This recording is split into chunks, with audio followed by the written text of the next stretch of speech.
Bonjour à tous et bienvenue sur Empire Arnaud, la chaîne pour tout connaître des rouages de la plus grande fortune de France, Bernard Arnault.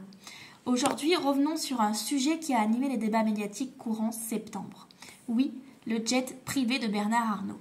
Souvenez-vous, il y a peu, le jet du patron de LVMH était devenu la cible des réseaux sociaux. Je m'explique. Tout a commencé au printemps.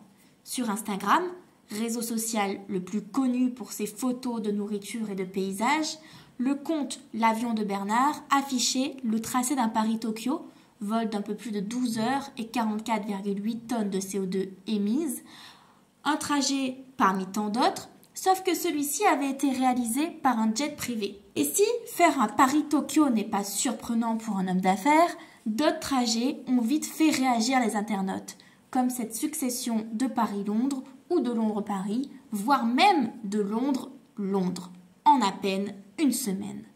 Alors qu'il existe, par exemple, un tas d'autres alternatives, comme des trains avec des rotations très régulières. Au mois de mai dernier, Bernard Arnault aurait effectué plus de 18 vols qui auraient émis 176 tonnes de CO2.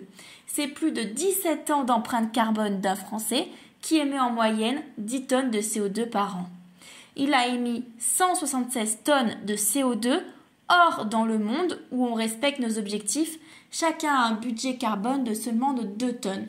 Ça veut dire que juste avec son aller simple à Milan, Bernard Arnault vient d'exploser son budget à lui et du coup, il est en train de prendre sur les budgets des autres. C'est ce qu'a expliqué à Brut Charlène Fleury, militante sur Alternatiba. Comme je l'ai dit précédemment, créé en mai dernier, ce compte, qui est devenu très populaire au moment de la polémique sur les vols en jet privé, compte à ce jour plus de 87 000 followers. Mais le 10 septembre dernier, Apocalypse, le compte annonçait la fin du suivi des vols du patron de LVMH.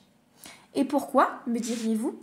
Parce que tout simplement, Bernard Arnault a décidé de vendre son jet d'une valeur estimée à 48 millions d'euros. Alors, coup de com' ou réel engagement climatique?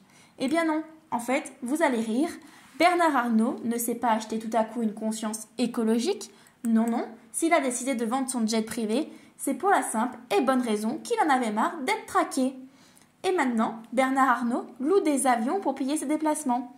Avec toutes ces histoires, le groupe avait un avion et nous l'avons vendu, a-t-il déclaré dans une interview accordée à BFM TV. Il ajoute: le résultat maintenant est que personne ne peut voir où je vais parce que je loue des avions quand j'utilise des avions privés.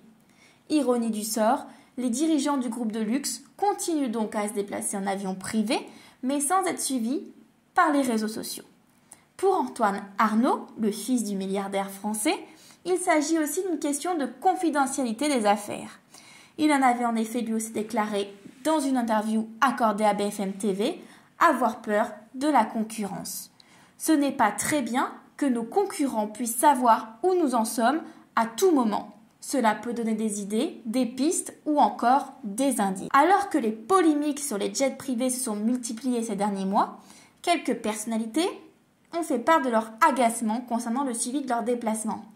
Comme Elon Musk, le patron de Tesla, a proposé $5 000 à un jeune Américain de 19 ans pour enterrer le compte Elon Jet, suivi, lui, par plus de 486 000 personnes sur Twitter. Mais alors, quel intérêt d'exposer le bilan carbone des déplacements des ultra-riches? Le compte de l'avion de Bernard dit vouloir rendre visible le mode de vie polluant des plus riches.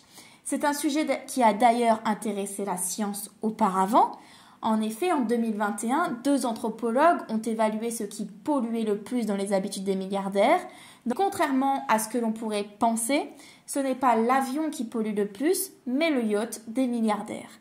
Un super yacht avec un héliport, des sous-marins et des piscines émet en effet environ plus de 7 tonnes de CO2 par an, selon un reportage du Huffington Post.